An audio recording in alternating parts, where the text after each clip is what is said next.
And last year it was a very major export market for us. And if I see China, I mean, give me a second, I will just pull it out. It is not doing too well. And I don't think it's something to do with India. I think the Chinese economy is going to be a major drag because of their own, the way they are tackling the COVID, lockdowns all around, and so both their exports are suffering, their imports are suffering. I think last quarter, Down by 35%. yeah, they are down by 35%. That's the data you have from China. So I think Is this for the month of August? No, or- April to August. April to August. April to August. So exports to China are down by 35%. Yeah, you can give the details, please. In real terms, I mean, really?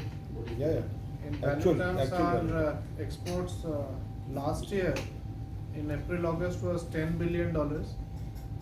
This 10.59, $10.6 billion. This year it is 6.8 between April to August. Yeah, okay, if you look at our internal targets, I'll tell you, we should be doing after 5 months about 42%. With China, we have only done 27%. That's the way we have It means monitored. that China is also a factor in. The decline in exports to China is a factor, but it's to do with the Chinese economy.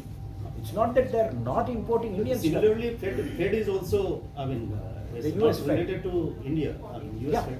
So As I said, these are the factors. There are 5-6 factors. The Ukraine-Russia war, Yeah. global inflation, the steps being taken not only by the US but by everybody else who follows in step, and the Chinese economy not doing as well as it should.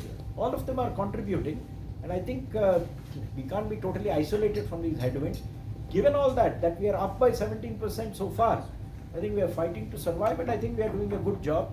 But I'll tell you what I'm seeing as far as US is concerned. I mean, my target for the year for US is $82 billion. We have done $35 billion, which is 42.7%, which means we are bang on track. So US is still going to be delivering what it has to deliver. Canada will deliver what it has to deliver. There, everybody. Mexico is doing rockingly good. 50% of the target is already done in 5 months. So there are large parts where we're actually doing very well. What about Ajay, do you think, EU? just a second, What about- I'll come back. Don't worry. do you think that Chinese slowdown in terms of import will also be affected and you will gain, India will gain? To the rest of the world. Yeah. That's the hope. In terms of substitution. That's the hope that A, there is a global demand to move out of China. About that there is no doubt.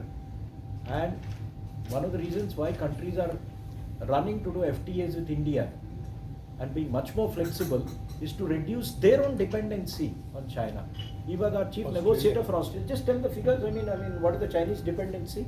Their dependency is almost to the order of 80 to 90%. And you just heard last week the Malaysian Prime Minister saying that you're talking of more integration and all, but our dependency on China is so high, and therefore we need to be cautious about that. So I think so a lot of the Southeast Out of the 18 top product groups, not commodities, which Australia imports, 18 out of the 20, China has 50% market share, individually, going up to 80. And that's the kind of dependence. No wonder they want to sign an FTA with us. What is the problem with Europe? What is with UK? They are so dominant, they just want to diversify. The FTAs will get you that trade advantage. We are facing 10-12% tariffs. That will go down. I'm hopeful, and that's why we are pushing for these FTAs. The FTAs are an important part of our trade strategy. That FTAs will open new markets, and market access is our goal. End of the day, we'll protect our vulnerable areas. We'll protect our agriculture. We'll protect dairy. We'll protect some of these sectors. But the rest, we need to be open, because by doing that, that's the only way forward. And we also to understand, Indian imports to some extent are inelastic. Petroleum products, edible oils, pulses, there are supply constraints which are going to take a while. I mean, you are doing ethanol, we are doing missions for oil seeds, but it will take a few years to kick in. So how do you compensate for rising imports? Because the economy grows, imports are going to grow. The only way out is exports. And one way of opening up exports is getting into FTAs. Please, Yasir. After you and then the lady, Abul. Yeah. Sir, what's the August trade deficit? I mean, what are the export and import figures for August? You have to give me a second. Huh?